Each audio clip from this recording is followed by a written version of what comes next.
Hi guys, it's another exciting moment to bring to you another great episode of Eurozone on your favorite sports channel, ALMedia, right here. Now, in the next few minutes, we're talking a lot about happenings in the world of UEFA Champions League. Man City has been booted out. We'll also take a trip into the world of the Europa League where Leverkusen continues the amazing form after beating off West Ham in that intriguing encounter. We'll also take a bit delve into other issues around the world of sports. My name is Kwa Victor. When we return, there's more to discuss. Well, thanks for sticking with us as we wade into the bigger conversation about the UEFA Champions League. I'm not doing this alone on the channel. I've got my man, Force, here with me. Force, great to have you on the show. And how are you doing? I'm doing well, thank you. All right, let's kick the ball rolling. Now, in the UEFA Champions League, surprising result for Real Madrid because a lot of people expected them to lose at Etihad. They managed to scale that hurdle. And also, Dortmund, surprising game. After losing at the Wanda Metropolitano by 2-1, everybody was hoping that Atletico de Madrid would have capped it off in Germany. But unfortunately, the fluff of that particular opportunity. Your takes on the UEFA Champions League? Well, to be candid with you, you are not really far from the diagnosis you just made. But you see, I am not surprised that Madrid has qualified, you understand, because prior to the game, I did indicate that it is practically impossible for anybody or any connoisseur of the game to really say that Madrid is not going to qualify. You see, no matter how difficult it is for Madrid, no matter how well they are not playing, Madrid has won the Champions League 14 times. You understand? They are the epitome of the Champions League. So it's going to be very difficult for us to not say that they are going to qualify. But against Man City, I really say that they rode on their luck. You understand? But tactically, they were superb. You understand? The defensive transition, the counter-attacking football that they play was fantastic. And you see, sometimes you need a bit of luck for you to be able to progress. And they actually had a lot of luck. To cap it all, I would say that Man City did not really surprise me in terms of the way they control the game. That is what we've come to know about them. Controlling the pace of the game, controlling the expansion of the game. But at the end of the day, the most practical, the most important is the fact that you have to win, and that is what they did not do. But on the day, I would say that defensive football overcame attacking football. Well, a lot of drama in that game involving PSG at Barcelona at the Nou Camp. Red card. We saw red card in that particular game. Player was sent off. PSG got into their scoring rhythm and they went agile in that particular game. Were you surprised? I was not surprised because prior to the game I had said that PSG was going to qualify because Barcelona doesn't have the momentum. Barcelona doesn't have the capacity. That's quite a fighting statement. They don't have the capacity. If you watch the round test prior to that particular game, most of the Barca fans felt that Wembley has always been their home, and once this final is going to be played at that particular venue, they just need to kick off PSG in this particular quarterfinal class, and then they'll get into the final. Before that particular match, I did indicate that should Mbappe come to the party, Barca would go out, and Mbappe did come to the party. PSG is not the PSG that we used to know. PSG is not a PSG of the Galactico era where everybody had some ego about them, but it's a collective responsibility shared among a group of people who believe in the higher picture, who believe in the bigger picture. It is not about what am I going to achieve at the end of the game, but what are we collectively going to achieve? And they went to the Camp Nou, and they went to Spain, and they played some wonderful football. But you see, the question then is that, at the end of the game, Gundogan was very, sarcastic. He was very critical about, his teammates, sure, and especially Araujo for that red card. But I can say confidently that anybody who understands and appreciates the essence and integrity of football should know that after the red card, the advantage goes to PSG, and they did deliver on that. All right, we've had enough of Barcelona. Let's move a bit to the Gunners. Arsenal, not the best of campaign for them in Europe's top league competition. They managed a draw at the Emirates Stadium, went all the way to Allianz Arena, and Joshua Kimmich really shot them. Your take on that game?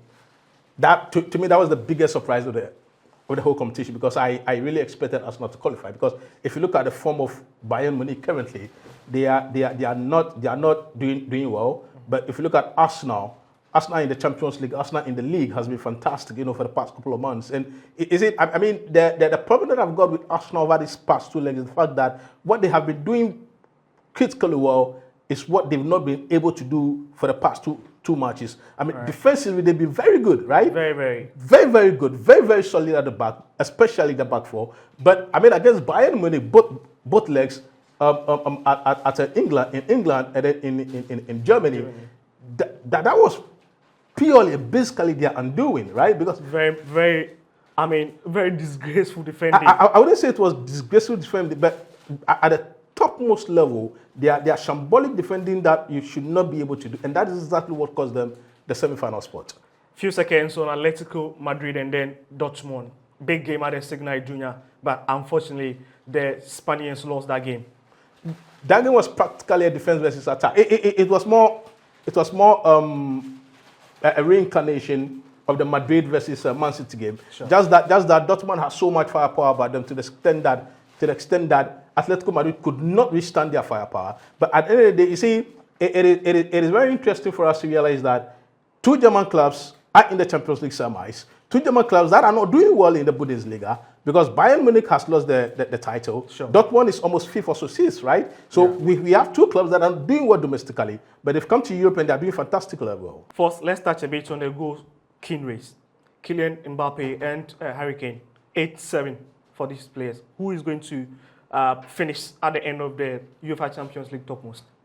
Prior to the starting of the competition, that if somebody told you that other players are going to be at the top level of the goal scoring chart, I would have doubted, because you're looking at Harry Kane and then what's the name, Mbappe, right? These are the two most skillful. These are the two most little strikers in the world currently. But I think that Harry Kane is going to win the goal king.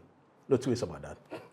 Well, I have my own doubts, but let's also digress a bit to the player of the week. Lots of names have been mentioned in there. Joshua Kimmich, Ousmane Dembele, terrific form for PSG. The only 3 goals he got this season, 2 of them came against his former club. And also Julian Brandt of Dortmund, and also another fantastic player.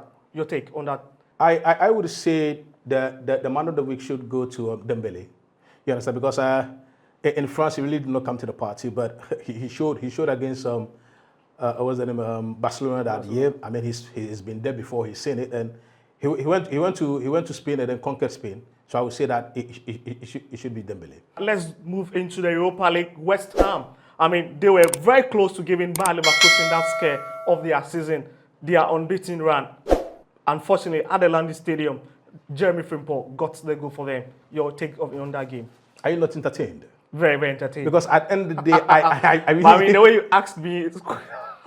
I did not expect West Ham to qualify. Oh, really? Like, no way. Because, you see, there's some mojo about Leverkusen this season. They always get a goal at the latter stages of the match.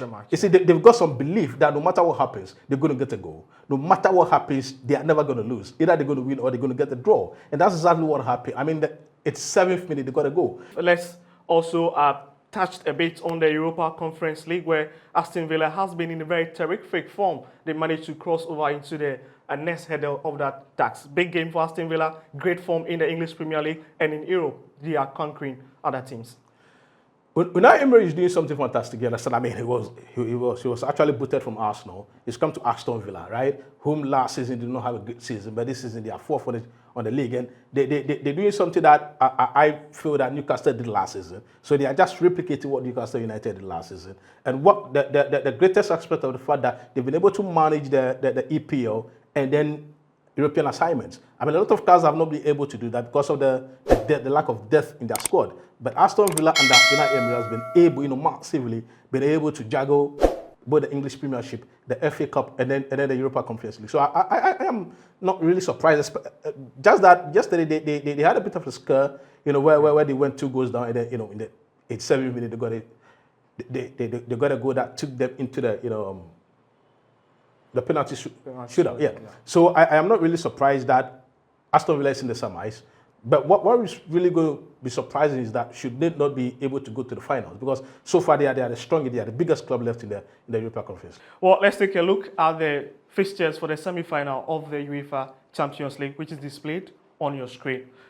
Well, that's how I wrap up on today's Eurozone here on your favorite sports channel. Don't forget to subscribe, share, and like. We'll bring you more content in our upcoming episodes.